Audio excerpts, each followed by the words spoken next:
Sir கொஞ்சம் help பண்ணுங்க sir. குழந்தைக்கு உடம்பு சரியில்லை, பெட்ரோல் இல்லாமல் வண்டி வேற நின்றுடுச்சு, ஹாஸ்பிட்டல் போனோம் சார். நீ தெரு நிற்கிற காரணமே உங்க வீட்டுக்காரன் தான். மோரி,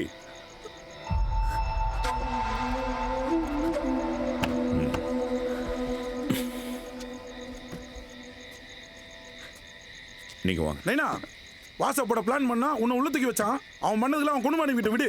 டேய் போடா, அந்த குழந்தைய நம்ம காருக்கு மாத்து. சார் நான் வேற வண்டி பார்த்துக்கிறேன் சார். அவருக்கும் உங்களுக்கும் என்ன பிரச்சனைன்னு எனக்கு தெரியல சார். அவர் என்ன தப்பு பண்ணியிருந்தாலும் நான் அவருக்காக மன்னிப்பு கேட்டுக்கிறேன் சார். தயவு செஞ்சு இருக்கு. வாங்க. இவங்களை ஹாஸ்பிட்டல் இறக்கி விட்டுட்டு நம்ம முனீஸ்வரன் கோயிலுக்கு வாங்க. சரி நைனா. உண்மையில இருக்கிற கோவத்தில் நம்ம குழந்தை மனோகர் பழுவாங்கன்னு நினைக்கல.